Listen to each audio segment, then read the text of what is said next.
Logline. O que cargas d'água vem a ser uma logline? Uma logline é o resumo mais curto que você conseguir fazer da sua história. De 1 a 2 frases, 3 no máximo 5 linhas. Justamente por isso é uma das coisas mais difíceis de escrever quando você tá preparando o projeto de uma série ou de um filme, por exemplo. Eu vou colocar aqui do lado um exemplo, que eu acho que é o melhor jeito de explicar, da logline da série Stranger Things. Vamos ler junto. Quando um jovem garoto desaparece, a mãe dele, um delegado de polícia e seus amigos precisam enfrentar forças aterrorizantes para conseguir encontrá-lo. Mesmo para quem não viu Stranger Things, consegue imaginar essa história só lendo essa frase. Por quê? Porque essa logline tem incidente incitante, que é aquele pontapé que faz a história deslanchar, é aquele evento que acontece e por causa dele a história anda. Nesse caso, o que é?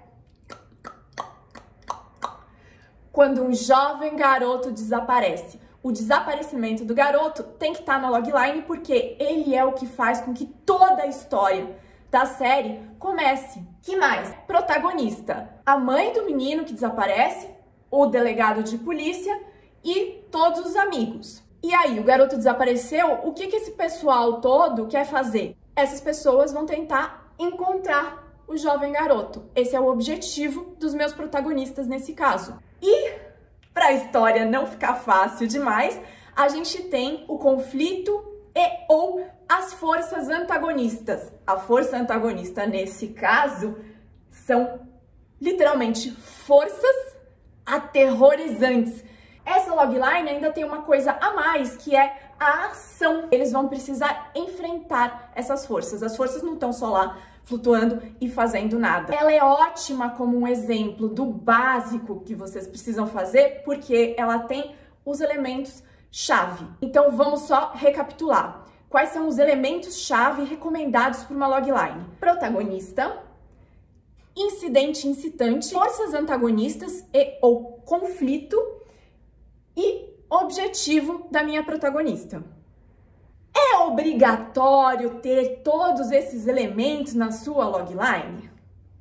Nada é obrigatório no mundo das artes, né? Mas uma logline funciona melhor, ela para em pé melhor, se ela tiver esses elementos. Além disso, dá para colocar uns temperinhos a mais. Risco.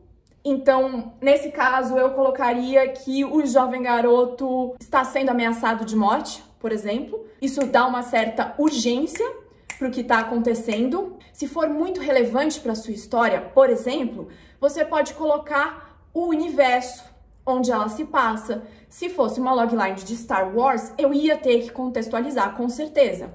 Você pode colocar o ano em que ela acontece, ou então a época em que ela se passa, se fosse um filme de guerra. Como a logline tem que ser o menor resumo possível, 2 a 3 frases no máximo, então o ideal é que eu não fique entuchando coisa que não é necessária. Existem loglines que fogem desse padrão. O que vai determinar se é legal colocar tudo ou não é a história que você está contando, como tudo em dramaturgia. Preciso de uma logline. Para que serve esse negócio? Ela ajuda a vender seu projeto.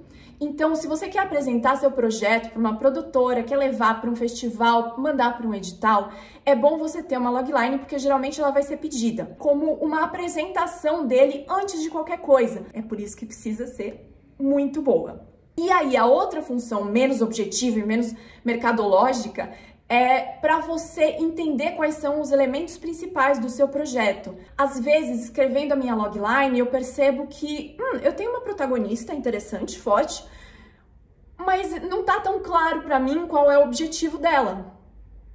Tem gente que não faz logline e consegue ver se a história para de pé ou não. Eu recomendo para quem está começando a escrever, sobretudo, ou então para quem deu uma travada no meio da história, voltar, tentar fazer isso, porque vai te ajudar no processo, inclusive a entender esses elementos básicos racionalmente, para depois, mais para frente na carreira, não precisar mais fazer isso. Eu faço.